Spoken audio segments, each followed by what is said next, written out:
Les fleurs potagères apportent de la gaieté et de la couleur dans nos plats.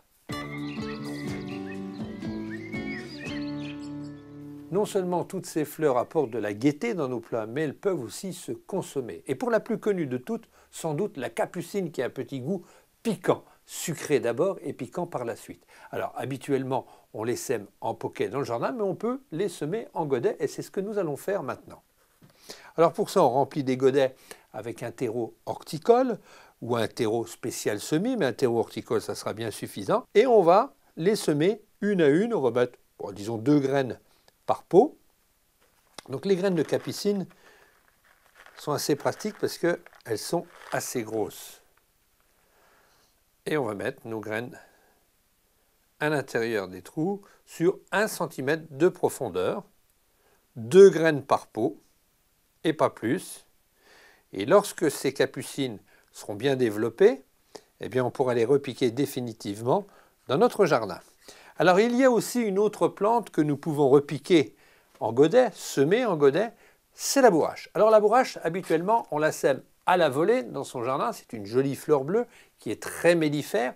On la sème à la volée ou en ligne. L'avantage de la bourrache, c'est que l'année d'après, on en est presque envahi puisque les fleurs font de la graine. On les retrouve dans son jardin et ça sert notamment d'engrais vert. Mais c'est la fleur que nous allons consommer, cette fleur bleue.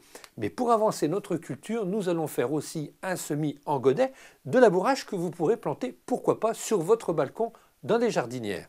Donc toujours sur le même principe que les capucines, nous allons faire un petit trou au milieu et nous allons semer nos graines.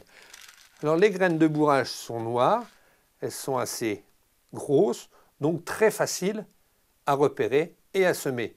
Et là, au lieu de mettre 2 graines, nous allons mettre 3 voire 4 graines par trou.